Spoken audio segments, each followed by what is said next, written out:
Let's move on to Michael Perry, and he's going to talk a little bit about the APHIS, USDA APHIS export database, which is a database of phytosanitary requirements for U.S. origin seed. He'll talk about that a little bit, but Michael's a senior export specialist with USDA APHIS, Phytosanitary Issues Management, Export Services staff. He serves as the business manager for the U.S. Phytosanitary Certificate Issuance and Tracking System, which is the PCIT system.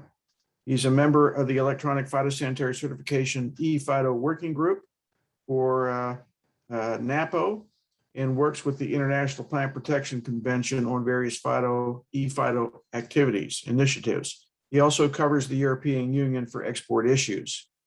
So Michael started his career as a PPQ officer at the Port of San Francisco, California, and for the USDA and later CBP, Customs and Border Protection.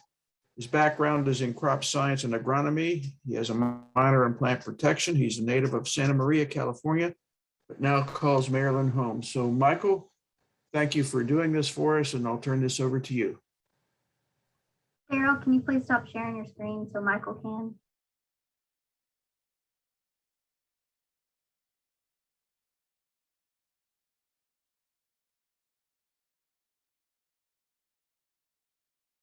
You're on mute, Michael. I just wanted to say thank you, Lainey and Rick, for giving me this opportunity to come on and explain a little bit about PSIT and in particular PExD. I'm gonna pull up something right here real quick. It is not letting me share. There we go. Let's see if I can. Yeah, you guys should be able to see that. Yep, looks good. Good. You might want to put it in presentation mode, though. There it goes. Okay, so what is PExD? It's part of the Phytosanitary Certificate Issuance and Tracking System. If you go to there's two ways you can access it. If you have an account within the Phytosanitary Issuance and Tracking System, or PSIT, you can log in and it'll be on the left-hand menu. If not, there's also an external viewer down here, as you can see in green. And what this allows you to do is to see a bit of a redacted version. And when I say redacted, it doesn't have a lot of the work plans and things for a lot of other commodities besides seed that are sensitive to our trading partners. So we only have those internally to some of our certification officials and things like that. But you can click on here. I'm sorry, this is the PExD link. So once you click on that, I'm going to actually go through PExD and the live version, but I just wanted to show you this external program. You can go ahead and here's the limited visibility statement. Once you click this link, you'll come to this little home page. You select your country, and then it'll be able to give you, all the information that you need. So what are the features of PExD? It contains all the known foreign phytosanitary import requirements only for U.S. origin products. It's very consistent now. And faster when we try to update it because everything's a big database where everything's interlinked. So if we were to make a change, say in a harmful organism name, or if it had to be added to a particular country, we just click a few buttons and this happens across all summaries where it applies. PExD will allow the transfer of additional declarations. It'll allow templates and tables. Botanical and common names are very much standardized, and export and consignee information is standardized in the system. You can also run reports within PExD, and I'll show that in a little bit to you. It's the harmful organism report and what commodities are available, say, for a certain country, if they have requirements. So at this point, I'm just going to go ahead and go to the live version and log in here.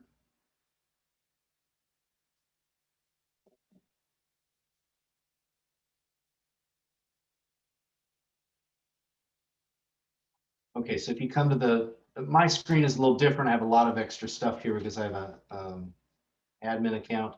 But here on the lower left, you'll see in a different color is the Phytosanitary Export Database link. And I said, if you're internal, this is what you'll see. And you'll be able to, I'm going to put on view so that you guys see what I see. You'll see what you will be seeing what you'll see when you log in. So you go ahead and pick the country you're interested in. So here I can pick Austria, or a number of, there's over 200 different countries in here. The nice thing about PSIT, if there's our PExD, is if there's an overall message that needs to be communicated to industry or certifying officials, we can put that here. That's generally a fairly rare thing, but if something big had come up, we can put that on every page where you open up a summary within PSIT or PExD. So you'll also see the name of the country, the last time it was updated. This summary was updated, or this country was updated on August 16th. So somewhere in PExD for Austria, there was a commodity updated. There's an important notes section here. This just gives you additional information that you need to know, recent changes, things like that, that may affect certification. And down below here, you'll see that there's a number of different points here. You can search here and look up commodities. You can look up foreign points of contact, and what this is useful for is if you need an import permit or some way to contact the foreign country to get some kind of information. Harmful organisms, this is the list of harmful organisms that the country has communicated to us in some way. These are the definitions that have been supplied, if any have been supplied by the foreign country. These are the points of entry. Now, some countries have them, some do not. For instance, Russia at one time had certain ports where they would clear fruit and other ports that they would clear plants and propagated material like seeds. And we would kind of put that information here. Or sometimes they say that it has to enter through one of these ports and not an airport or something like that. So we would have that information here and what the point of entry names are. There's also a button for general requirements, and the general requirements button basically gives you information that are at a basically at a high commodity level, like all fruit or all seeds, or general information for any shipment. Say the EU might say that you have to have the quantity in metric units, and you can have other units on there as well, but as a default, you have to have it as metric units. That's kind of an overall general requirement. Supporting documents are documents that support what's in the summaries. So you could have a kind of a glossary for all the different, say, regulations that are communicated in the summaries, or there could be a work plan, or there could be a testing protocol, like for the EU with tomato brown rugose virus. That information we would put there and we would refer to it, and then you could go and check to see what those documents are. Historical data lets you go back and check to see what things were in the past and why they changed, and just see what the change was, that kind of thing. So it gives you a little bit of a historical data. As I go along, if anybody has questions, please let me know. So we'll click on commodity here. And for instance, we'll select solanum. I can do partial search like this, and it'll pull up anything that starts with these first 5 letters. So we're going to look for tomato seed.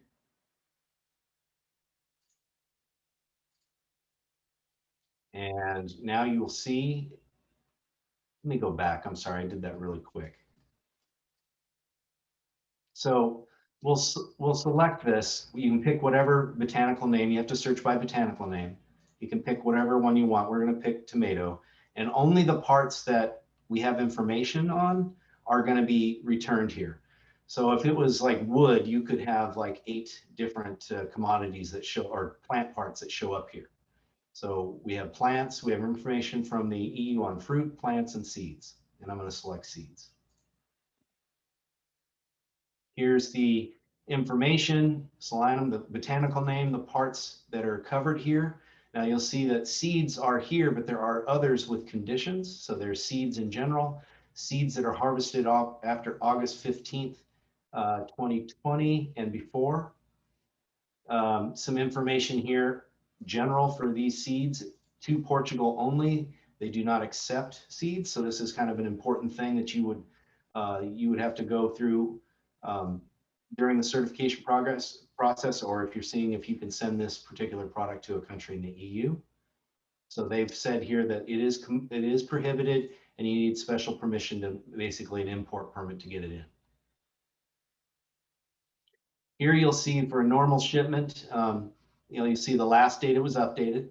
You'll see that what the requirement is. So here it's just a phytosanitary certificate. It could be a phytosanitary certificate with an import permit and it's recommended, or it could be that an import permit must be presented and we can't certify without it, or a commodity is prohibited, etc. Things like that. That's where these statements will be.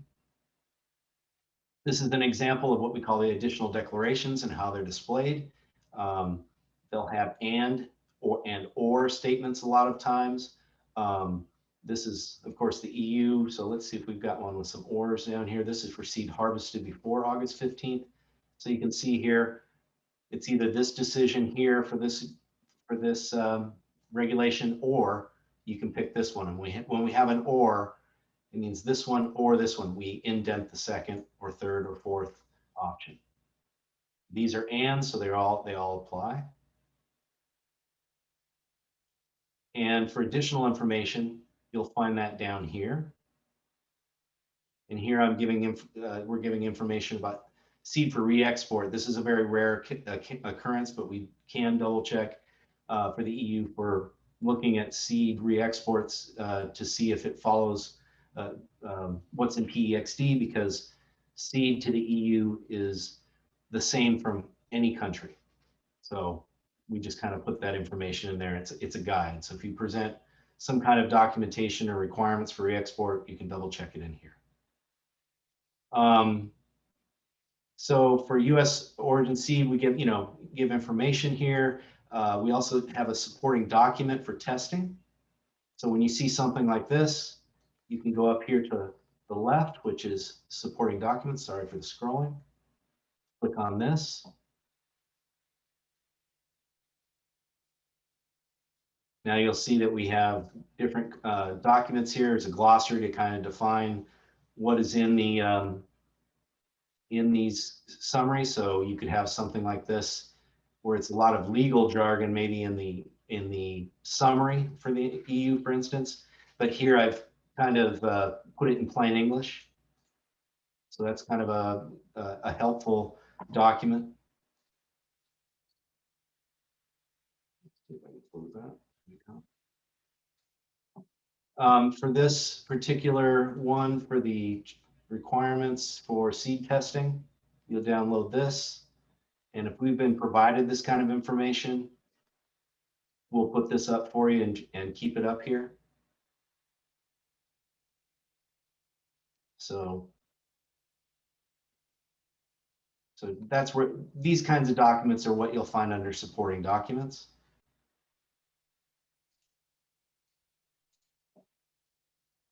Let's go back here.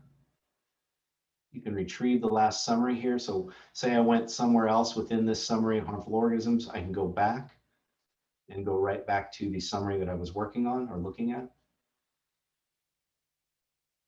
That was a feature actually that industry came to us and said, and some certifying officials, they said, I'll be in the middle of this and then I have to start all over if I click out of it.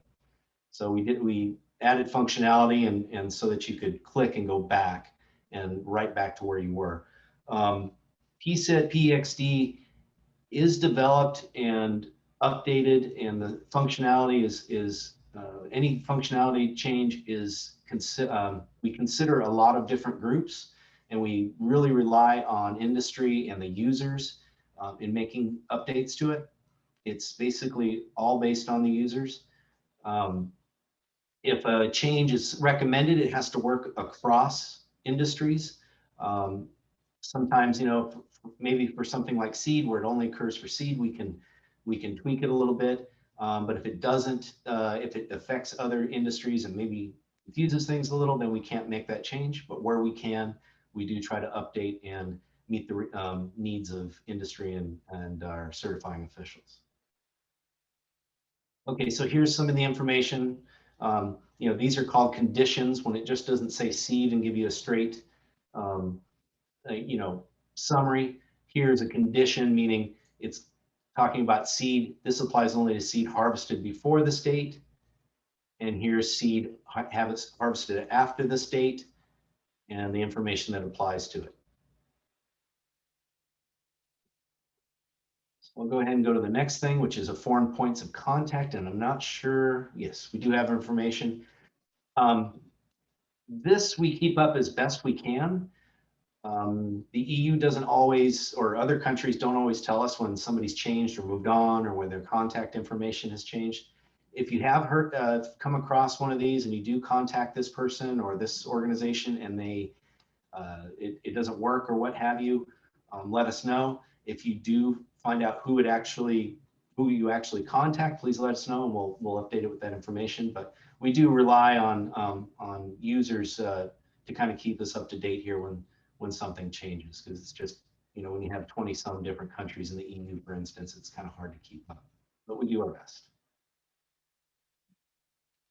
I'm going to go over definitions real quick first. So wherever it's highlighted here, that means, or it's got a link, that's where we have information. You can also, if you wanted to see all of them at once, you can click this button. So here, the EU has given us some information on these different definitions and how they define them. Some countries give us a very long list, others give us a very short list, or none at all. We went over supporting documents already. Let's go over general requirements. Like I said, general requirements apply to overall commodities a lot of times, or shipments at a shipment level. So here we're giving a little additional information to the user, saying that these are the only 2 certificates that are acceptable to the EU as far for certification. They won't accept what we call processed products or other ineligibility letters or anything like that. They talk about additional declarations here, dormancy. Let's see if they have any seed things. Well, here's a letter of authority, which does apply to seeds a lot of times. And what a letter of authority is and how we deal with that. Official communication. As far as seed here, I don't see anything specific under this category, which is additional information. Now we have 3 other categories. One is prohibited. So if there's something completely prohibited within a country, we'll list it here. So here we're saying soil when present with plants. Do not certify, you need an import permit to be able to do that. But basically, we won't certify any soil. So, or if they need to give us a break on this, you'd have to get, as far as if you're shipping, say, plants or something, and they have soil with them. If there is some there, then you need an import permit that would say if there's some, you know, soil there that's allowed, if it's meant to keep the vitality of the plants or something like that. As far as restricted products, this is another category. If it'll go, there it goes. And so while these aren't prohibited, they do have certain restrictions. Here we have, like, for instance, aquatic seeds, and it gives you a little bit of a different break on things in here. So for the aquatic seeds, they give a little definition here. Mushroom spawn, for instance, if you're shipping mushroom spawn. Oak lumber. Let's see if we have anything on seeds down here. Re-exports of seed, seed re-exports other than seed. And here, that's it, yeah. So we only really cover re-exports of seed. Everything else should be in the summary.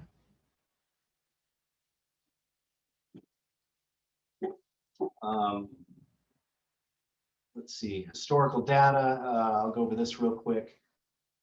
Historical data, you would search.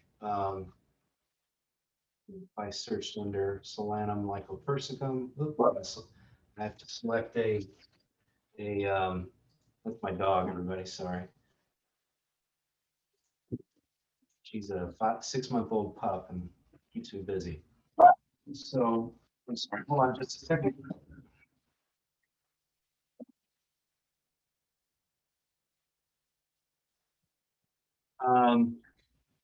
So here we have this historical date, and we're going to go ahead and look at the last date that it was changed, which is 5/4. We're going to go a little bit farther back. We'll go to 5/3 and see what was going on. So you can go ahead and take a look here and compare this to the current summary. Looks like a lot of information was changed here, and some was added. So you can look back to see how things have changed with a certain commodity.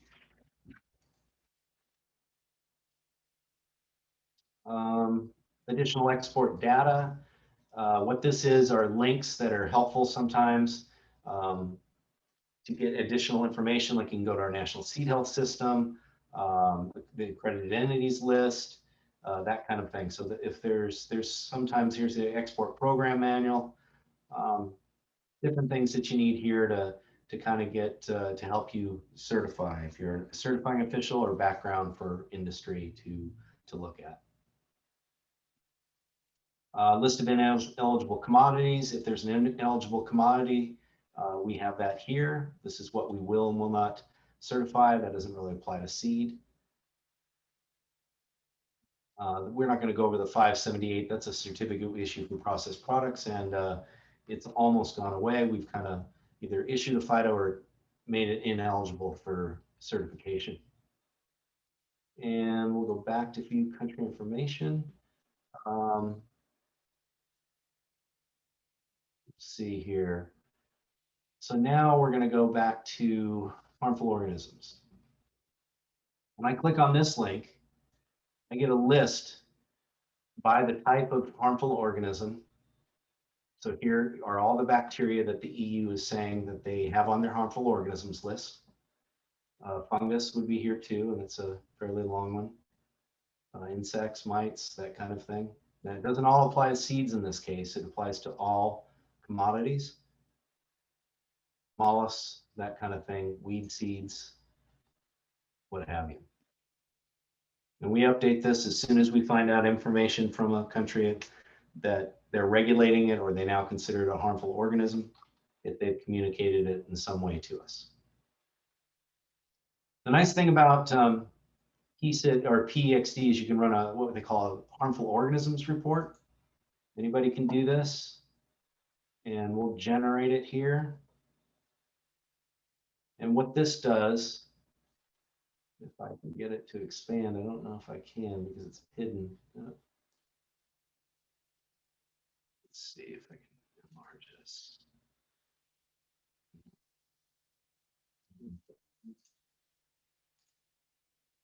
There we go. Well, there we go. So hopefully this is big enough for everybody. So this is a list of all of them on a that you can just print out or download. It's got the time that you did download it. So you got to be careful that you don't print one of these out and decide that, you know, that's the list and you'll use it for the next year or something. You can see here that it was just updated on, well, I must have done something on the 24th here. So actually, this is when it was printed out. I take that back. That's not the date it was last updated. This is when the report was run. So this is something you need to refresh if you do use this in this way.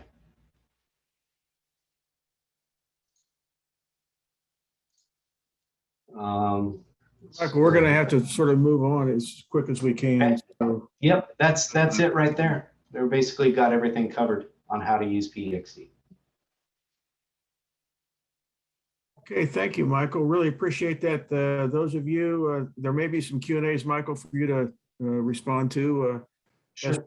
as we move forward. But I just encourage everybody to, if you haven't used PExD, especially the features Michael's pointed out, get on there and play around. And any feedback that you have, either send it to myself or to directly to Michael. Michael J. Perry at usda.gov. Thank you so much, Michael.